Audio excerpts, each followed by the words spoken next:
Bendiciones, hermanos, Dios les bendiga.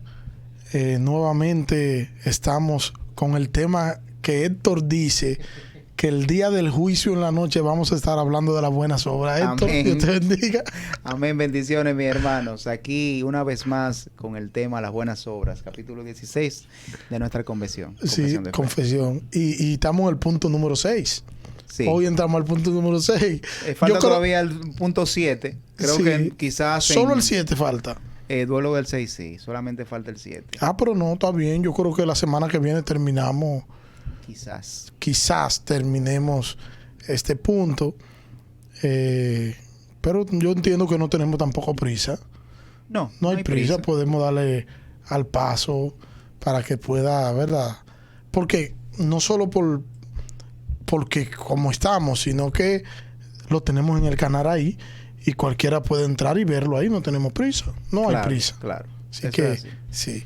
Entonces, tomando la línea de lo que estuvimos hablando la semana pasada en torno a lo que son las buenas obras, el creyente no va a vivir de manera perfecta, y eso es algo que tenemos que tenerlo pendiente, esto. Sacarse la idea, porque cuando una gente entra en su mente la idea de que va a vivir de manera perfecta y que todo lo que va a hacer es vive una vida frustrada. De hecho, la base del legalismo es esa. Sí. Que pretende, al menos en su mente, vivir de una manera perfecta. Y es por eso que juzga a los que no viven de esa manera. Pero la realidad es que perfecto, ¿quién? Solamente Cristo. Solamente Cristo. Entonces estamos en un mundo de seres humanos imperfectos. Una iglesia imperfecta, salvada por un Dios perfecto. Entonces, ¿qué nos dice eso? Que serán creyentes que no van a vivir de manera perfecta. Ahora sí, de manera sincera sí. Es ahí donde descansa, yo diría, la gracia, ¿no? Exacto. Que nos manda el Señor a ser sinceros, a sincerarnos con Él, a venir. Esa persona que se humilla, se humilla por la sinceridad que hay en su corazón. Exacto. Cuando llega delante del Señor humillado, es para ser sincero de que no puede. Así, entonces va a cometer errores, va a pecar. Uno dice que cometer errores como que les pasa como un pañito con pasta. Lamentablemente, sí. A uno como que se le va eso. Se le va, pero va a pecar, y cuando peque va a venir de manera sincera a Dios, que es lo que Héctor está diciendo. Va a tropezar y muchas veces tendrá que levantarse. Y levantarse hasta sin muchas fuerzas. Y quizás con deseo de quedarse postrado. Pero el Dios de paz que le ha salvado es quien le va a dar la fuerza suficiente para que éste pueda levantarse. Amén, amén. Para que pueda mirar al frente y con los ojos puestos en la cruz avanzar. Y avanzar aún con las heridas a flor de piel. En eso que consiste el cristianismo. En que nosotros avanzamos y caminamos no desde el punto de vista de que lo tenemos todo resuelto. No lo tenemos todo resuelto. De hecho, tenemos tantas pocas cosas resueltas que no tenemos ni siquiera resuelto el deseo en nuestro corazón. La fe descansa solamente en esperar en Dios. O sea, nosotros no podemos ver más allá de las situaciones que nos ocurren. Uno pudiera pensar de muchas maneras, ¿no? Uno pudiera quizás prever de muchas maneras, pero al final, como dice el refrán, el hombre pone y Dios dispone. La vida cristiana es esperar en esa disposición del Señor, día con día, esperar. De hecho, una de las cosas que implícitamente nos manda las Escrituras es a desechar todo lo que nos ata a este mundo. Por ejemplo, las posesiones. Y cuando digo desechar, no es que usted va a agarrar y va a darlo todo lo que usted tiene y se va a quedar indigente. Lo puede donar al pastor de la iglesia. Pueden hacerlo, el que quiera hacerlo, sí. el que quiera hacerlo, obviamente, pero no es eso lo que dice la Biblia. Cuando hablamos de desechar es que lo saque de tu corazón. O sea, que esa cosa no represente lo que para el mundo representan esas posesiones. Que eso no sea tu prioridad. Que eso no te ate a tú vivir una vida como Dios quiere que tú la vivas. Es a eso que estamos hablando, de desechar esas cosas y anhelar, porque no solamente desechar las cosas materiales y las cosas de este mundo, sino también anhelar entonces las cosas espirituales. Es por eso que el Señor Jesucristo dice que busca primero el reino de Dios y su justicia, y lo demás vendrá por añadidura. Y ahí vemos las añadiduras que pueden ser de muchas maneras. Pueden ser cosas materiales, pero también pueden ser cosas espirituales, esas añadiduras, mientras estemos aquí en la tierra. Y anhelar esa vida donde está el Rey, anhelar vivir en ese lugar donde está el Señor. Así es. Entonces estaremos muchas veces llenos de cicatrices, pero con una certeza firme de que nosotros estamos agradando al Señor con nuestras vidas. Es posible que el hacer lo que las Escrituras nos enseñan que debemos hacer, es posible y casi siempre nos causa dolor, porque va en contra incluso de nuestra propia voluntad. Y es posible que algunos nos tilden de cobarde. La palabra no es cobarde, pero está media editada ahí. Que nos tilden de cobarde, o de que otros se están aprovechando de nosotros. Vivir una vida que agrade a Dios no es vivir una vida de frente a los demás. Es una vida de frente a las Escrituras. Es perdonar a quien nos ha ofendido. Es amar a quien nos ha maltratado. Es estar en paz con todo en cuanto eso dependa de nosotros. La vida cristiana es una vida centrada en Cristo. Cristo es la razón de ser de la vida cristiana. Amén. Amén. Eso es así. Por eso debe morir nuestro viejo hombre. Y cuando nosotros decimos, Héctor, que debe morir el viejo hombre, ¿a qué nos referimos? Bueno, cuando habla de que tenemos que hacer morir el viejo hombre con sus pasiones, con sus deseos, sí. Es precisamente eso de lo que estábamos hablando. El viejo hombre lo que busca es una satisfacción personal, y en este mundo una exaltación de lo que es un amontonar riquezas o bienes materiales, o un deseo por llegar a ser alguien de respeto o alguien famoso. Eso es lo que desea el viejo hombre. El viejo hombre es prácticamente lo que nos aparta del camino que lleva a Dios. El viejo hombre nos lleva por el lugar que precisamente por el camino o el sendero ancho del cual habla el Señor Jesucristo. Sí, y está viciado conforme a la estructura del mundo.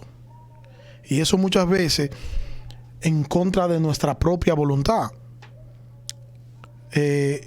Será en contra incluso de nuestros propios deseos, porque muchas veces vamos a tener el deseo de hacer todo lo opuesto. Yo me he encontrado con personas que dicen, oye, yo no entiendo cómo yo soy cristiano y yo amo tal pecado, y a mí me gusta tal pecado. Sí, tenemos una naturaleza pecaminosa.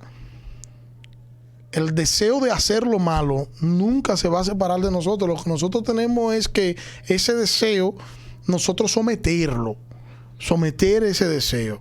Siempre nosotros tratar de hacer lo correcto. ¿Y qué es lo correcto? Lo que enseñan las Sagradas Escrituras.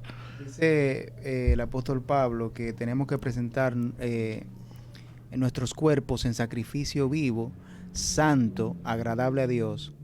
Que es vuestro culto racional. Vuestro culto racional, para que comprobéis cuál sea la buena voluntad de Dios, agradable y perfecta. O sea que ese sacrificio, evidentemente, tiene que ver con esas cosas que nos gustan, ¿no?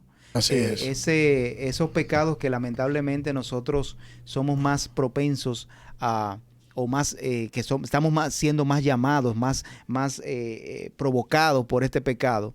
Es básicamente ese sacrificio que le entregamos al Señor día con día, porque es el pecado por el cual nosotros tenemos que ponerle más atención. Es al pecado al que nosotros tenemos que dedicarle más tiempo, no solamente orando, sino también escudriñando nuestros corazones y estar siempre detectando realmente por qué parte de nuestra vida pudiera entrar ese tipo de pecado. El creyente que no hace tal cosa, lamentablemente siempre va a estar involucrado en algún tipo de esos pecados que lamentablemente son los que le llaman más la atención. Así es. Y nosotros vamos a vivir vidas centradas en el Señor siempre y cuando vivamos vidas centradas en su palabra. Amén. Si no estamos centrados en las Escrituras, no vamos a agradar a Dios y no vamos a estar centrados en Dios. No es compatible eso. No es hasta incoherente decir que una persona vive centrada en Dios pero no está centrada en la palabra, porque Dios es su palabra y es la palabra la que nos dice cómo debemos comportarnos y qué nosotros debemos hacer. Las Escrituras son nuestra regla de fe y nuestra regla de conducta, y nosotros debemos regir nuestras vidas por las Escrituras. Entonces debemos centrar nuestras vidas en las Escrituras, y este es un buen tiempo para hablar de eso, a pesar de que yo creo que siempre hablamos y caemos en el punto. Pero estamos en septiembre, que en el mes de septiembre se celebra el mes de la Biblia, y nosotros debemos hacer un alto para nosotros dejar de publicar cosas, de subir cosas en las redes sociales en torno a la Biblia. Y yo creo que tenemos que hacer un alto entre nosotros y pensar nosotros.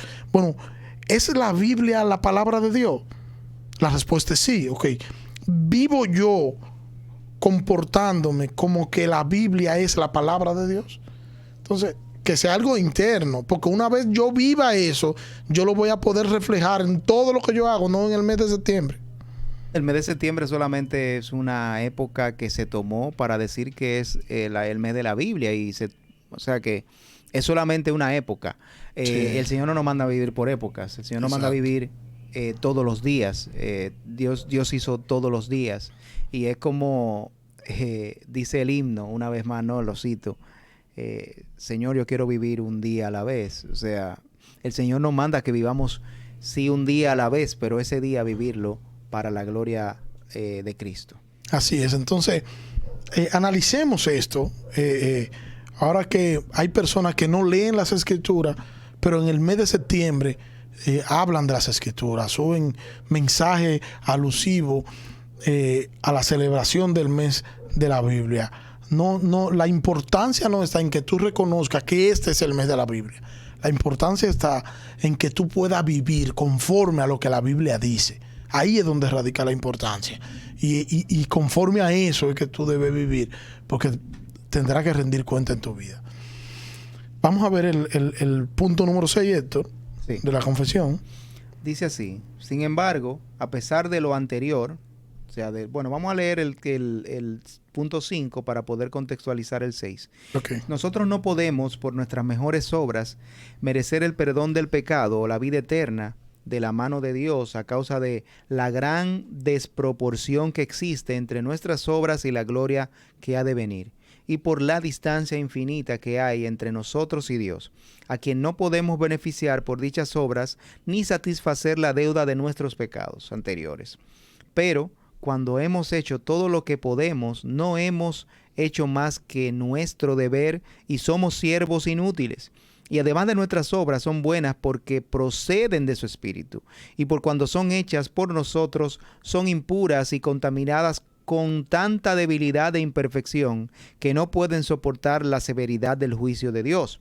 Sin embargo, a pesar de las cosas de lo anterior, siendo aceptadas, ya este es el punto 6, siendo aceptadas las personas de los creyentes por medio de Cristo, sus buenas obras también son aceptadas en Él. No como si fueran en esta vida enteramente irreprochables e irreprensibles a la vista de Dios, sino que a Él, mirándolas en su Hijo, le place aceptar y recompensar lo que es sincero, aun cuando sea acompañado de muchas debilidades e imperfecciones. Sí, y me hace recordar este párrafo, el hecho de que el Señor, cuando nos ve, o sea, cuando el Señor me ve a mí, no ve mi condición pecaminosa, sino ve el cambio, la justificación. Yo he sido justificado por Cristo y los expedientes fueron cambiados. Mi expediente lo tiene Cristo y yo tengo el suyo. Y por eso cuando Dios nos mira, no somos nosotros. El Señor, no es como dicen algunos grupos, que el Señor mira a Héctor y dice, wow, mi niño lindo. No es a Héctor, es Jesucristo. Claro. El niño lindo de Dios no soy yo, es Jesucristo. En la Biblia le dice el unigénito. El unigénito hijo del Padre. Nosotros podemos cambiarlo por el niño lindo, ¿verdad?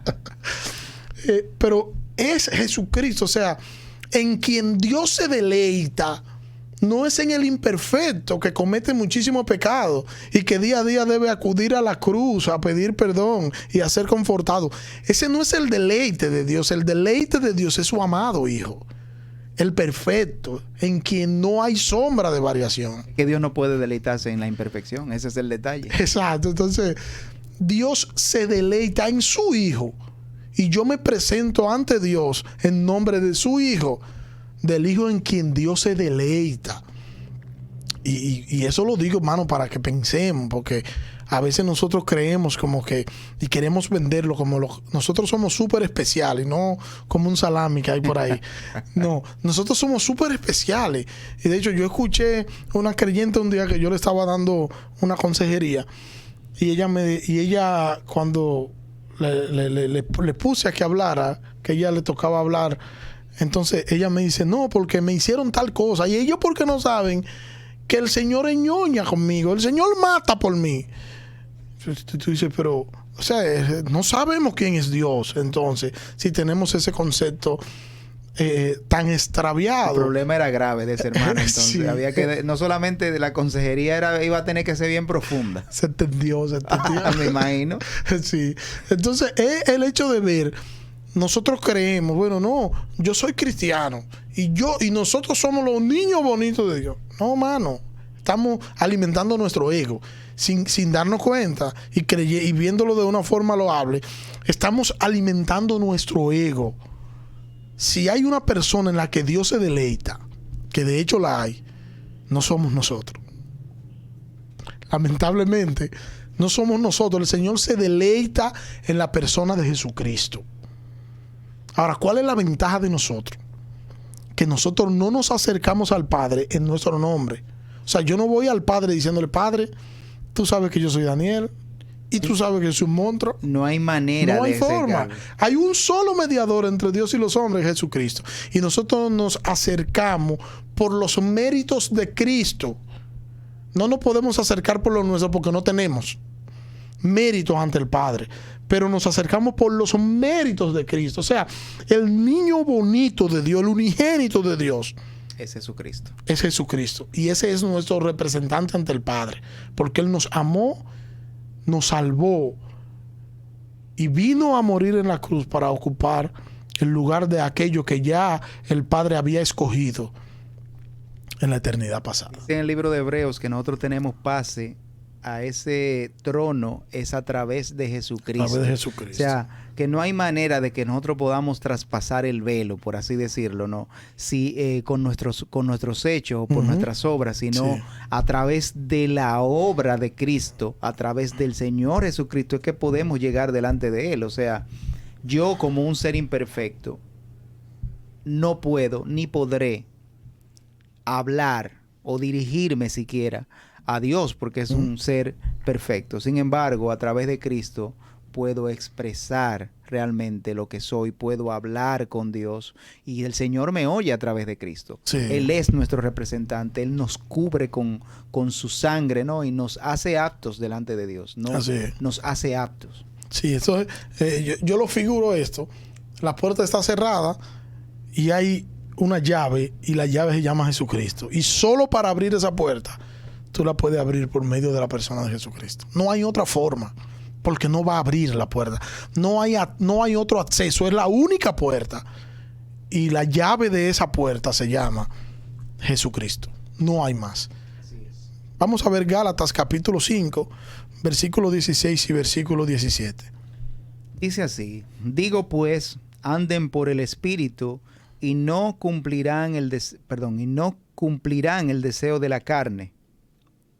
me imagino que no cumplan el deseo de la carne, porque el deseo de la carne es contra el espíritu y el del espíritu es contra la carne. Pues estos se oponen el uno al otro, de manera que ustedes no pueden hacer lo que desean. Ok. De paso, lo que se cae de la mata, todo cristiano tiene en su interior al Espíritu Santo. Todo cristiano que viene a Cristo o que es traído por el Espíritu Santo, tiene al Espíritu Santo viviendo como morada dentro de él. Eso es una morada de Dios, es un templo de Dios. Y como templo de Dios, este cristiano tiene un estándar de vida que está marcado en las Escrituras para él vivirla. Todos los cristianos tienen en su interior a ese Espíritu Santo y es... Si usted me preguntara, ¿qué necesita el creyente para vivir una vida que agrade a Dios? ¿Cuáles son las herramientas que necesita el creyente? El Evangelio. Está expuesto en las Escrituras. Necesita el Evangelio aplicado por el Espíritu Santo. O sea, y tiene las dos herramientas. Claro, porque para el poder entender el Evangelio que necesita el cristiano, necesita que el Espíritu Santo le muestre el camino, que el Espíritu Santo le ilumine y le pueda hacer los ojos. Le abra los ojos y le pueda hacer ver las verdades bíblicas. De lo contrario no lo va a entender. Entonces necesita al Espíritu Santo, necesita la verdad. Por eso recuerda, Jesús dice: yo soy el camino, la verdad y la vida. Y nadie viene al Padre si no es por mí. Y nadie viene al Padre si no es por mí.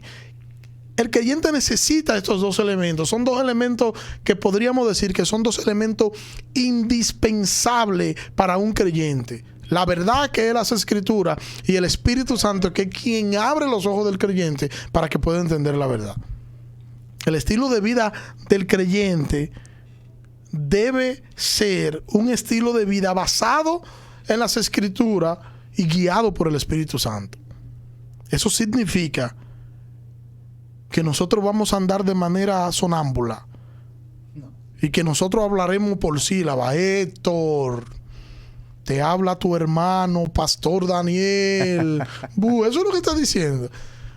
Y digo eso porque hay ciertos grupos que creen que andar en el Espíritu se trata de eso. Sí. Que si van al colmado a comprar algo, eso es, tal cosa. No, eso es andar en el Espíritu. Y a veces hay hermanos que creen que andar en el Espíritu, una persona que anda en el Espíritu, una persona que no se ríe, por ejemplo. Sí. ¿Tú entiendes? O sea, yo no ando en el Espíritu. A veces hay hermanos que entienden que para tú poder estar realmente lleno del Espíritu Santo, tienes que estar serio con la carota. Imagínate personas como yo, por ejemplo, que casi siempre el que me ve... La persona como tú feo. No estoy hablando feo, sino que soy que mi cara es lo que muestra es mucha seriedad. Como yo, así como yo. Más o menos. Entonces hay gente que no quieren ni siquiera como hablarme. Pero ¿y cómo le entro? ¿Cómo le entro, no?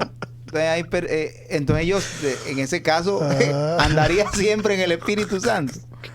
O sea, solamente por mis facciones, andaría yo solamente en el Espíritu Santo. Entonces hay muchos impíos que entonces andan en el Espíritu Santo por eso.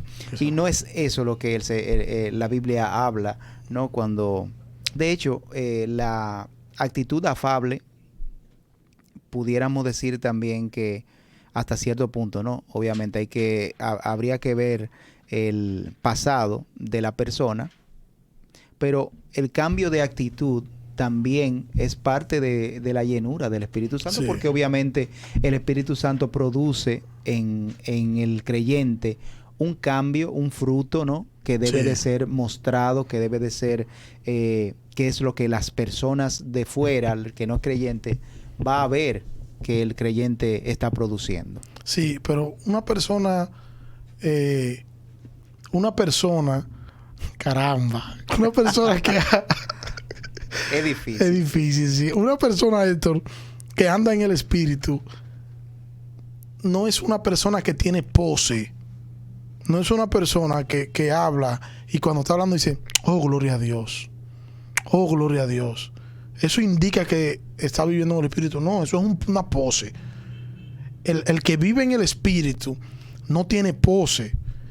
muletilla, ¿no? Eso es una muletilla. Eso es una muletilla, exacto. Y lo que pasa es que a veces hay hermanos que creen que con esto están mostrando cierto grado de espiritualidad. Y algunos te cierran los ojos como que para que se note, ¿no? Que está lleno de otra cosa. Cuando nosotros andamos en el Espíritu, entonces es cuando nosotros estamos viviendo conforme a las Escrituras. Así es. Un cristiano que anda en el Espíritu es un cristiano que vive conforme a las Escrituras. Eso es. ¿Qué es lo que dijo Jesús? Por su fruto lo conoceréis. Por su fruto lo conoceréis. Si tú no tienes el fruto del Espíritu, tú no tienes el Espíritu Santo. Todo lo otro es bulto, como diríamos aquí en la República Dominicana. Sí. Es bulto, o sea, es un allante lo que tú estás haciendo. Tú estás haciendo las cosas para que te vean, pero en lo más profundo de tu corazón, tú no estás viviendo esa espiritualidad que tú quieres mostrar a la gente. Y que a veces el querer mostrar, porque ahí es donde está el peligro, cuando tú quieres dar una imagen de ti que no es.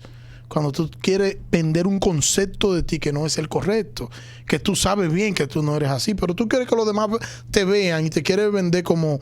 Ahí hay un problema serio de pecado. No, sería bueno que le pregunten a los fariseos, que el Señor le decía, el por qué el Señor le decía sí. hipócrita, porque es la misma actitud. La misma actitud, es cierto.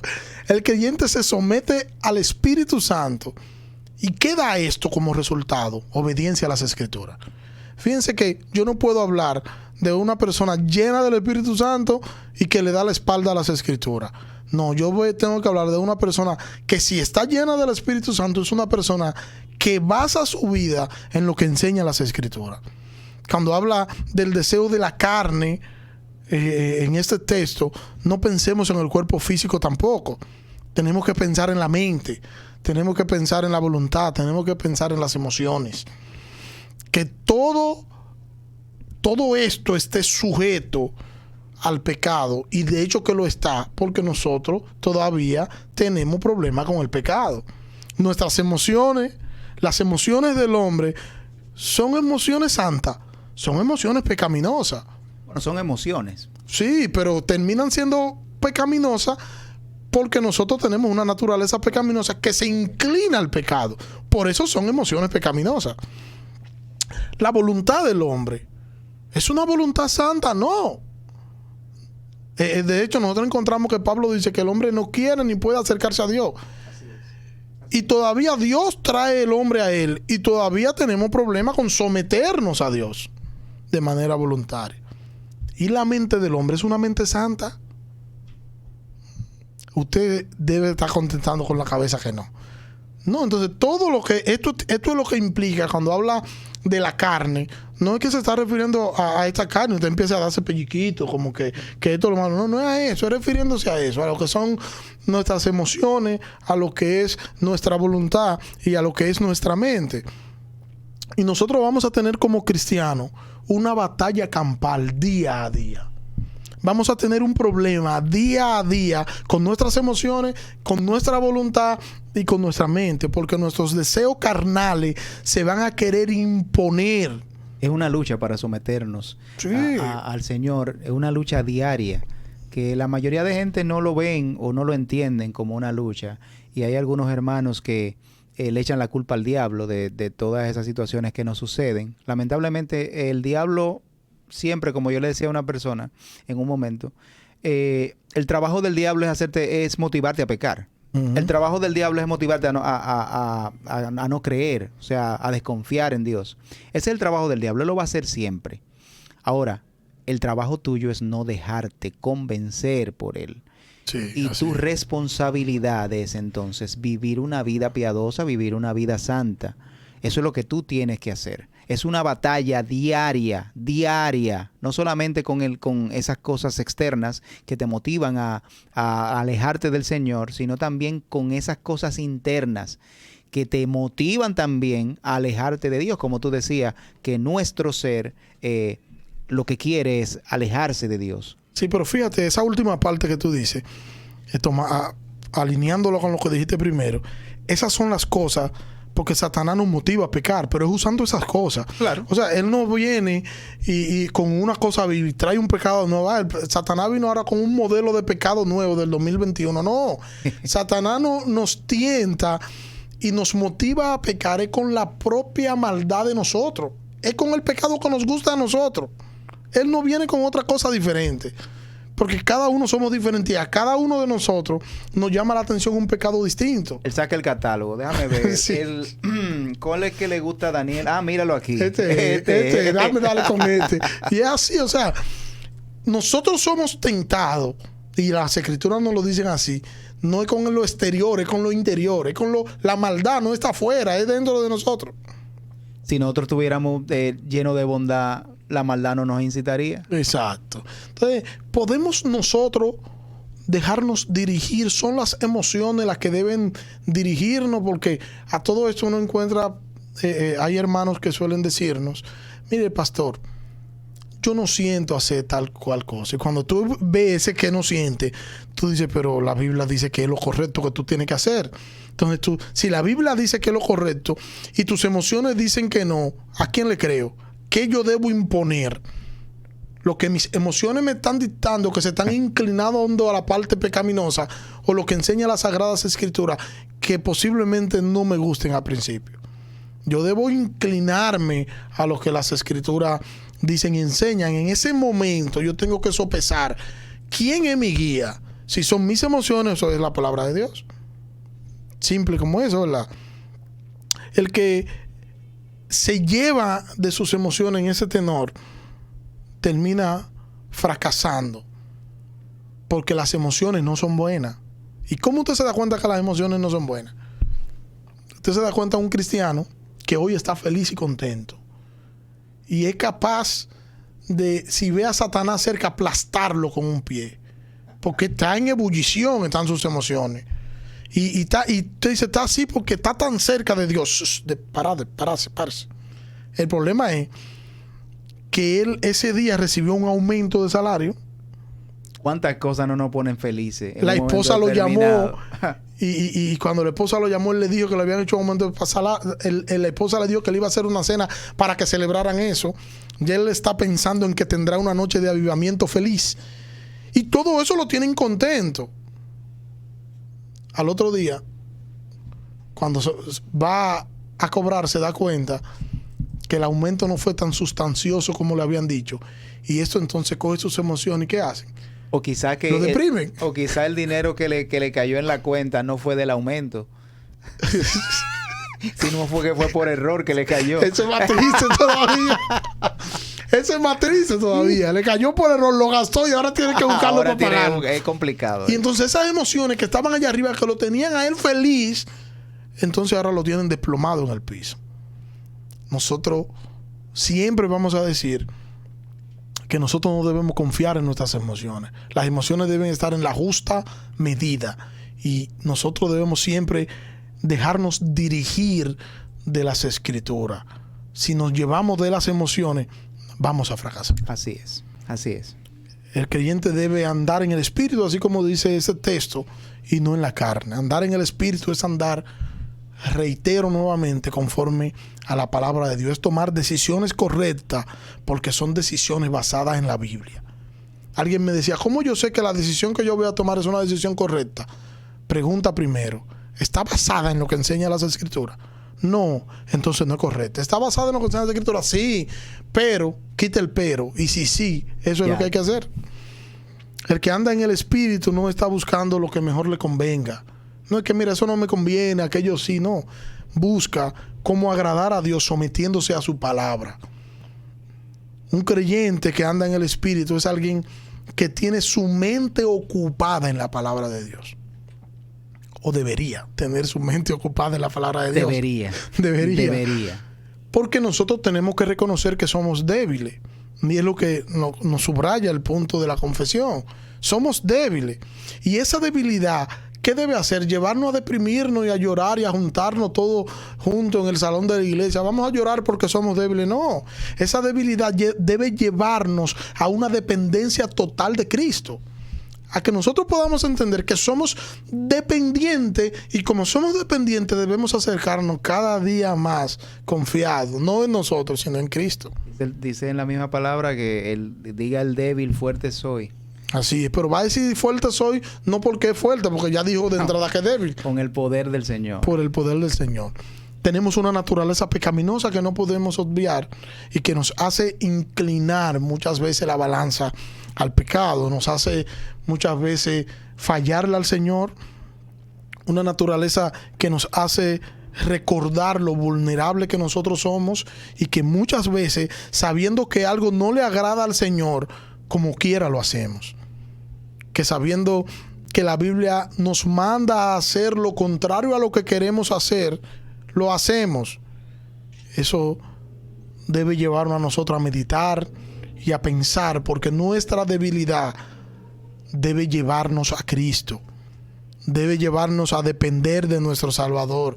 Debe llevarnos a depender en oración de nuestro Salvador. Debe llevarnos nuestra debilidad a nosotros buscar desesperadamente el socorro del Señor en su palabra. Así es. Hay un conflicto en nosotros. Hay un conflicto en nuestro interior, nuestra naturaleza y el espíritu que mora en nosotros. Es una lucha campal y muchas veces nosotros caemos en el campo de batalla. No podemos ignorar eso. Necesitamos comprender nuestra debilidad y necesitamos comprender nuestra dependencia. Somos dependientes de Cristo. Dependemos de Cristo, así como un niño recién nacido depende del sustento materno. Dependemos de Cristo y nuestros deseos deberán ser sometidos. Necesitamos reconocer y necesitamos vivir conforme a la palabra de Dios. Amén. Es posible que en ciertas situaciones nosotros nos veamos tentados y que nos veamos tentados a hacer exactamente lo que no le agrada al Señor. Eso es posible y yo podría quitar el posible. Es algo que nos pasa a diario.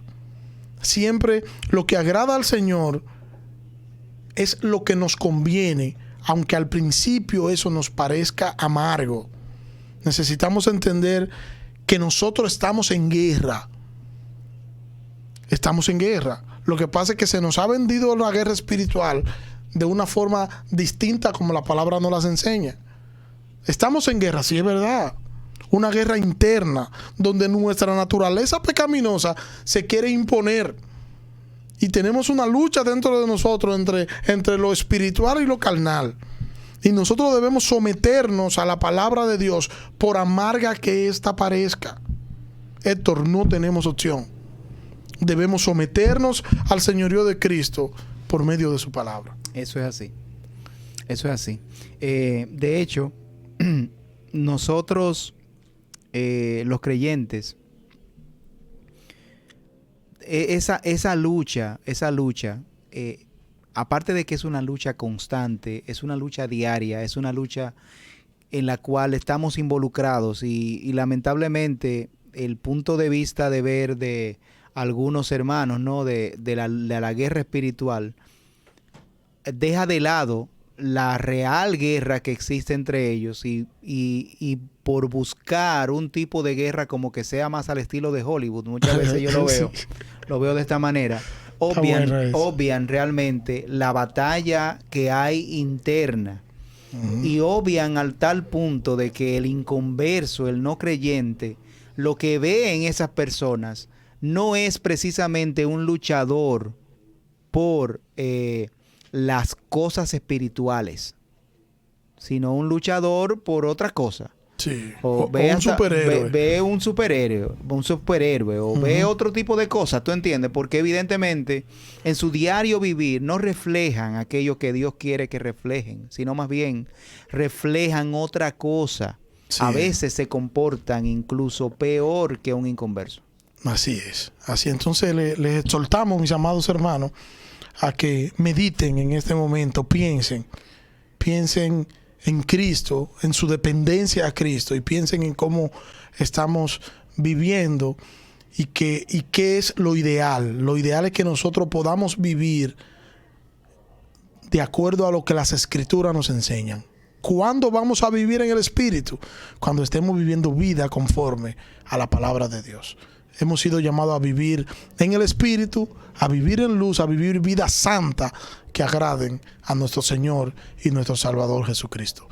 Dios le bendiga. Dios le bendiga, mis hermanos.